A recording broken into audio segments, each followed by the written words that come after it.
చెప్పరాదమ్మ, నీ పేరు ఏం పేరు, ఎక్కడి నుండి వచ్చినావు, ఎందుకు ఇక్కడ దాకా రావాల్సి వచ్చింది? అంబేద్కర్ నుండి వచ్చినా సార్. నేను అంబేద్కర్లో ఉంటాం. అయితే నేను ఇల్లు కోసం వచ్చినాం. అయితే ఇల్లు లేదు మాకు. మా నాన్న కూడా లేడు, చనిపోయాడు. 2009 చచ్చిపోయాడు.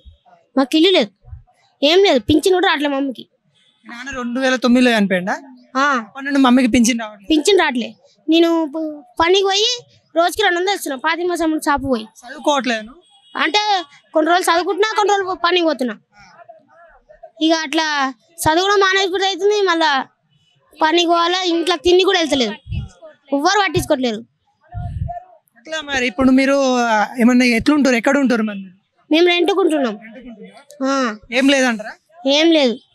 అప్లికేషన్ పెట్టారా పోయినసారి గత ప్రభుత్వంలో డబుల్ బెడ్రూమ్? ఇచ్చినా కానీ రాలే. ఇప్పుడు ఏం చదువుతున్నావు? 8th class. Government school. ఎట్లా ఇక్కడ లోపల కంప్లైంట్ ఇచ్చావా మరి? ఇల్లు కావాలని ఇచ్చినాం. ఫోన్ కి మెసేజ్ వస్తుందని చెప్పారు. అంటే మీ కాడ ఎమ్మెల్యే గాని వాళ్ళని కలిసే ప్రయత్నం చేశారు? లేదు, మాకు తెలియదు. ఎవరు దగ్గర కూడా రానియలే మాకు. ఇప్పుడు ఇక్కడ టీవీలో చూసి వచ్చినాం ఇస్తారని. నువ్వు పని చేసుకొని ఇంట్లో ఇస్తే గానీ రోజు గడవని. ఏం పనికి వెళ్తాను? అది పాతింప సమయం వెనకాల నింపడతారు కదా, దానికి పోతున్నా. ఆ పనులకు వెళ్ళి చదువుకుంటూ ఇటు అమ్మని పోషిస్తావు. అమ్మకి పింఛన్ రావట్లేదు. అప్లికేషన్ పెట్టారా? పెట్టలే. ఆధార్ కార్డు ఇప్పించినట్ట, కాలిపోయిందంట. ఆధార్ కార్డు అడుగుతుంటే 10,000 అడుగుతురంట. మీ సేవ దగ్గర పోతే 10,000 ఇస్తే ఇస్తాం, 3,000 ఇస్తాం, 5,000 ఇస్తాం. మా అమ్మ ఏమో అన్ని పైసలు కట్టలేదు. అదేం అర్థం చేసుకోవట్లేదు. మస్తు బాధ అయిపోతుంది మాకు.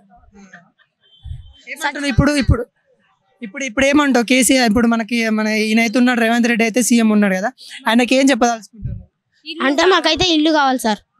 ఇల్లు ఇస్తే బతుకం, సచ్చిపోతాం. సానికైతే సిద్ధం. ఇది పరిస్థితి. ఏంటంటే ఈ చిన్న పిల్లోడు అయితే చదువుకుంటూ ఇనుప సామాన్ల పనికి వెళ్తూ వాళ్ళ నాన్న చనిపోయినా కూడా వాళ్ళ అమ్మకి కూడా పింఛన్ రావట్లేదు. చాలా బాధ అయితే ఉందని చెప్తా ఉన్నాడు. ఈయన వాళ్ళ అమ్మ ఆధార్ కార్డు పోయిందన్నందుకు మీసేవ వాళ్ళు కూడా దారుణంగా డబ్బులు చెప్పడం వల్ల అది కూడా తీసుకోలేకపోతా ఉన్నారు. రేషన్ కార్డు ఉందా మీకు? మమ్మీకి. రేషన్ కార్డు మమ్మీకి ఉందా? నీ పేరు ఎక్కలే ఇంకా? రేషన్ కార్డు ఉందా?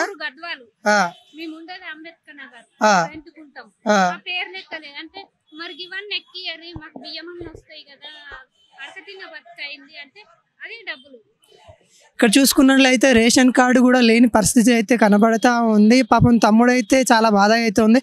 ఇది సీఎం గారు అయితే ఖచ్చితంగా అయితే చూడాల్సిన సమస్య అని అయితే చూస్తూ ఉన్నాము. ఇక్కడ ఇదైతే వాళ్ళ హస్బెండ్ వాళ్ళదైతే ఉంది, కానీ వీళ్ళైతే లేదు. గత 9-10 సంవత్సరాల నుండి కేసీఆర్ గారు అయితే కొత్త రేషన్ కార్డులు ఇవ్వనందుకు ఇదే ప్రూఫ్గా అయితే ఉండడం అయితే జరుగుతూ ఉంది. మనం చూసుకున్నట్లయితే ఇదైతే వీళ్ళ సమస్య అయితే ఖచ్చితంగా తీర్చాలని కోరుకుంటాము.